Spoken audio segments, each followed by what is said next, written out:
प्रदूषण का एक बड़ा कारण पराली को भी माना जाता है, लेकिन इसी के सहारे दिल्ली में सांसद प्रताप चंद्र सारंगी ने एक ऐसा घर बनाया है जो प्रदूषण मुक्त है। इसी को लेकर सांसद प्रताप चंद्र सारंगी से खास बातचीत की हमारे सहयोगी उदय हिंदुस्तानी ने। मेरे साथ इस वक्त मौजूद है उड़ीसा बालासर से सांसद प्रताप चंद्र सारंगी साहब। क्या कहना चाहेंगे, जिस तरह से यूनिक कॉन्सेप्ट आपने एक प्राचीन काल को जीवित रखा और सादगी जिस तरह से आपकी जानी जाती है लोगों में, उसको भी कहीं ना कहीं आपने जिंदा रखा। और ये जो घर था, क्या कॉन्सेप्ट आया दिमाग में? नहीं, पहले देखो, इसको प्रतिष्ठित करने के लिए मैंने नहीं किया।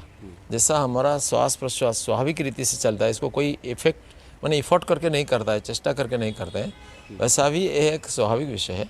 अगर कुछ कम्प्लेक्सिटी के लिए आपको परिश्रम करना पड़ता है, लेकिन ये सहज रीति से। मैं तो मिट्टी का घर में पैदा हुआ, मिट्टी का घर में रहता हूँ अभी भी गांव में, और थोड़ा सा स्थान था मेरा गेस्टों के लिए, इस घर में जगह नहीं होता है, इसलिए हमने सोचा था पहले से कि डिपार्टमेंट को बोलेंगे, लेकिन हमको एक मिट्टी का घर वाला मिल गया और ये बहुत आसानी से हो गया। दिल्ली में होने के कारण ये बहुत दूर से आता है रॉ मटेरियल, गाँव में तो बहुत आसानी से हो सकता है।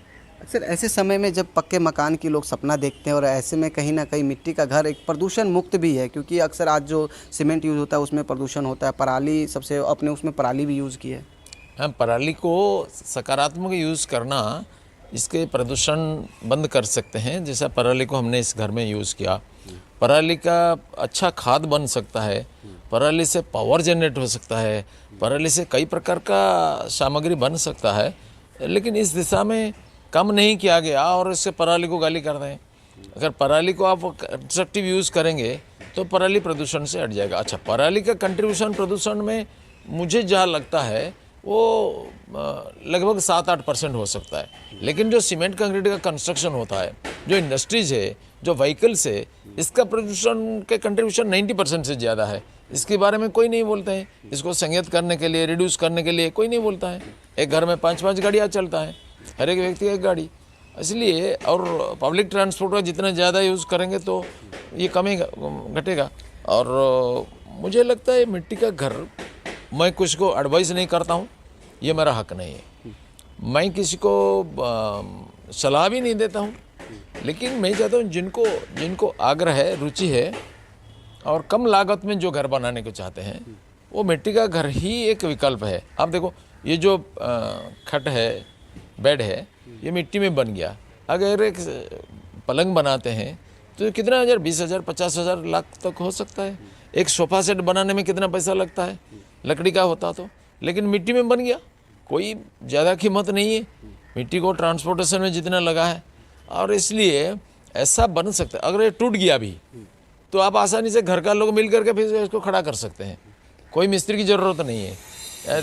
ये रिन्यूएबल है, लेकिन पक्का मकान अथवा लकड़ी का होगा तो फिर कंसर्न कारपेंटर आने से इसको करेगा। सांसद जी, देश की राजधानी दिल्ली में अक्सर पराली को लेकर राजनीति भी तेज होती है, और प्रदूषण को लेकर अक्सर विवादों में दोनों ही सरकार रहती है। पराली का सबसे बड़ा कारण जो पंजाब से कहते हैं कि वहाँ से आता है, किस तरह से आप बयां करेंगे कि पराली को एकदम से जो राजनीति होती है उस पर प्रदूषण ख़त्म कर सकते हैं हम लोग? देखिए, पहले ये बात है, जो प्रदूषण एक महान समस्या, और प्रदूषण कारण सारा विश्व ध्वंस भी हो सकता है, इसको हमको मानना पड़ेगा। अगर हम ओन करेंगे तो नैरो पॉलिटिकल कंसिडरेशन से हट करके इसका स्थायी समाधान हम निकाल सकते हैं। पराली को गोबर, बाकी कुछ एंजाइम्स मिला करके अच्छा मात्रा में पानी दे करके एक टेक्नोलॉजी के द्वारा इसको हम बहुत बड़ा न्यूट्रिशियस खाद में परिणत कर सकते हैं, जिसके द्वारा हम एग्रीकल्चर भी लाभान्वित होगा। पराली को लेकर के आजकल जो टेक्निक है, इसमें पावर जनरेट करके पावर सप्लाई भी किया जा सकता है।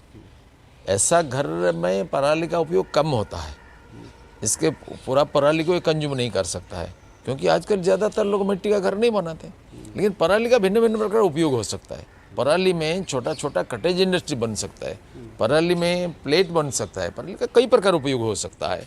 अगर एक घर को अंधकार 100 बार चिल्लाने से अंधकार नहीं हटेगा, एक लाइट जलाने से अंधकार चला जाएगा। पराली प्रदूषण करता है, ऐसा गाली करने वालों को क्या मिलेगा? पराली को सकारात्मक उपयोग करने से पराली का प्रदूषण खत्म हो जाएगा। चलिए, अंतिम सवाल, इस पूरे घर को बनाने में लगभग कितना समय लगा होगा? मुझे लगता है 6 महीने से ज़्यादा हो गया, और इस गांव में 1.5-2 महीना में हो जाएगा। इधर 6 महीने लगा इसलिए कि बाहर से हमको सारा रॉ मटेरियल लाना पड़ता है, मिट्टी, गोबर, सारा बेम्बू। गांव में ये सब आसानी से मिल सकता है, फ्री ऑफ कॉस्ट में मिल जाएगा। यहाँ पर कितने लागत लगी होगी इस पूरे घर को नहीं, बनाने इस घर में मैं अभी तक कुछ नहीं दिया है, वो करते हैं, एक समाप्ति होने के बाद जो विचार होगा। मुझे ये जो बताते थे कि दिल्ली में it will be nearly 30% less than the concrete building, गांव में it will be 50% less than the concrete building cost. शुक्रिया सर। तो मेरे साथ थे ये उड़ीसा बालासर से सांसद प्रताप चंद्र सारंगी जी, और आपको बता दें इस वक्त मेरी मौजूदगी उन्हीं के घर पे है। लेकिन मेरे पीछे देख सकते हैं ये जो है गेस्ट एरिया था यहाँ पर, लेकिन किस तरह से सांसद महोदय ने इस पूरे गेस्ट एरिया को प्राचीन जो काल में कच्चे मकान होते थे उसको एक अच्छा दृश्य सामने दिया है, और एक अच्छा मॉडिफाई करके ये पूरा ऑर्गेनिक है और ये पूरा मिट्टी का बना हुआ, मिट्टी और गोबर से पूरा तैयार किया गया है पूरा घर। और देख सकते हैं जिस तरह से ये डिज़ाइन है, ये पूरा डिज़ाइन जो है ये पूरा किसी भी आधुनिक सिस्टम का इस्तेमाल नहीं किया गया, पूरा हाथों से ये बनाया गया है और एक अच्छा डिज़ाइन दिया गया। और ये आपको बता दें ये जो डिज़ाइन ये पूरा मॉडिफाई किया गया है, लेकिन ये पूरा जो है वाटर प्रूफ भी है, तो पूरा इसका ध्यान रखा गया है। यानी आज के दौर में जो सपना देखते हैं पक्का मकान का, उस दौर में भी प्राचीन काल की जो घरें होती थी मिट्टी का, वो आज भी जीवित है। और जिस स्वभाव से सांसद महोदय जाने जाते हैं, उस स्वभाव को देखते हुए कहीं ना कहीं वो प्राचीन चीज़ों को जीवित रखा हुआ है। वीडियो जर्नलिस्ट सोनू के साथ उदय, हिंदुस्तानी लाइव 7 टीवी, दिल्ली।